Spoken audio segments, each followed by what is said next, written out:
ജില്ലയിൽ മഴ തുടരും. കാലവർഷം വീണ്ടും ശക്തിപ്പെട്ടതോടെ തൊടുപുഴ ഉൾപ്പെടെയുള്ള മിക്കയിടങ്ങളിലും ഹൈറേഞ്ചിന്റെ വിവിധ ഭാഗങ്ങളിലും 2 ദിവസമായി കനത്ത മഴയാണ് പെയ്യുന്നത്. ഇന്ന് രാവിലെ 7 വരെയുള്ള 24 മണിക്കൂറിനിടെ 81.04 മില്ലിമീറ്റർ ശരാശരി മഴയാണ് ജില്ലയിൽ ലഭിച്ചത്. ഇന്ന് ജില്ലയിൽ യെല്ലോ അലർട്ടാണ് പുറപ്പെടുവിച്ചിട്ടുള്ളത്.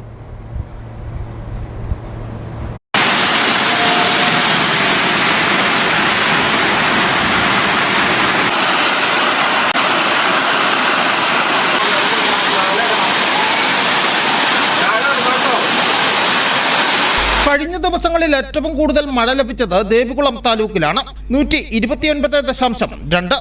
വരും ദിവസങ്ങളിലും ശക്തമായ മഴ ലഭിക്കുമെന്നാണ് കേന്ദ്ര കാലാവസ്ഥാ നിരീക്ഷണ കേന്ദ്രത്തിന്റെ മുന്നറിയിപ്പ്. ഇന്നും നാളെയും ജില്ലയിൽ മഞ്ഞ അലർട്ട് പ്രഖ്യാപിച്ചിട്ടുണ്ട്. 14, 15 തീയതികളിൽ ഓറഞ്ച് അലർട്ടാണ്. ഇന്നലെയും ജില്ലയിൽ ഓറഞ്ച് അലർട്ടായിരുന്നു. പുഴകളിലും കൈത്തോടുകളിലും നീരൊഴുക്ക് വർദ്ധിക്കുകയും ജലനിരപ്പ് ഉയരുകയും ചെയ്തിട്ടുണ്ട്. ഒരാഴ്ചയ്ക്ക് ശേഷം മഴ വീണ്ടും ശക്തി പ്രാപിച്ചതോടെ അണക്കെട്ടുകളിലെ ജലനിരപ്പും ഉയർന്നു തുടങ്ങി.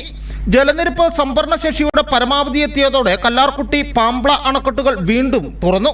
കല്ലാർകുട്ടി അണക്കെട്ടിന്റെ 5 ഷട്ടറുകളും തുറന്ന് വെള്ളം പുറത്തേക്ക് ഒഴുക്കുന്നുണ്ട്.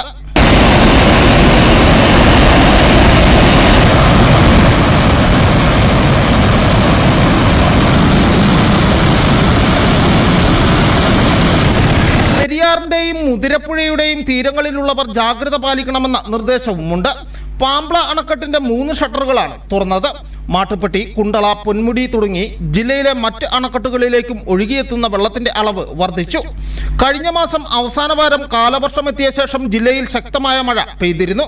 ഇതിനെ തുടർന്ന് പൊന്മുടി, കല്ലാർകുട്ടി, മലങ്കര, പാംബ്ള തുടങ്ങിയ അണക്കെട്ടുകൾ തുറന്നിരുന്നു.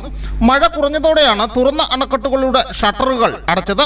സംസ്ഥാനത്തെ ഏറ്റവും വലിയ ഡാമായ ഇടുക്കിയിലെ ജലനിരപ്പ് 2341.86 അടിയിലെത്തി. പരമാവധി സംഭരണശേഷിയുടെ 39%. 2403 അടിയാണ് പരമാവധി സംഭരണശേഷി. സമുദ്രനിരപ്പിൽ നിന്നുള്ള കണക്കാണിത്.